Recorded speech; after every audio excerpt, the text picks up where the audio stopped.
तुळजापूरला फक्त दर्शनासाठी नाही तर अनुभव घ्यायला आलोय।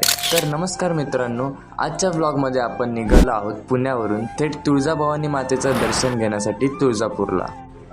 गाडीला नारळ फोडून प्रवासाला सुरुवात करतो आणि येथे चहासाठी ब्रेक घेतो। त्यानंतर आपला प्रवास पुन्हा चालू होतो आणि अवघ्या 6 तासांच्या प्रवासानंतर आपण पोहोचतो तुळजापूरमध्ये। सकाळी छान फ्रेश झालो आणि आपण जिथे स्टे केला होता त्यासमोरच असा भारी व्ह्यू होता।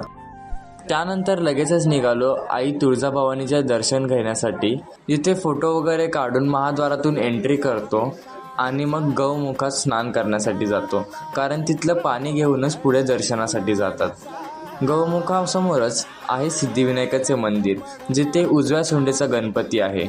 दर्शन घेतलं आणि मग लागलो मुख्य दर्शनासाठी रांगेत। सुमारे 2 तासात आपल्याला आईचं दर्शन भेटलं।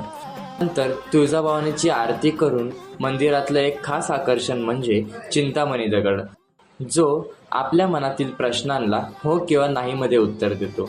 शिवाजी महाराजांनी देखील याचा वापर केला होता असं मानलं जातं। दर्शन झाल्यावरती मग थांबलो जेवणासाठी आणि हो, पुढच्या व्लॉगमध्ये आपण जाणार आहोत अजून एका खास ठिकाणी। त्यासाठी आत्ताच फॉलो करा आणि व्लॉग शेअर करायला विसरू नका।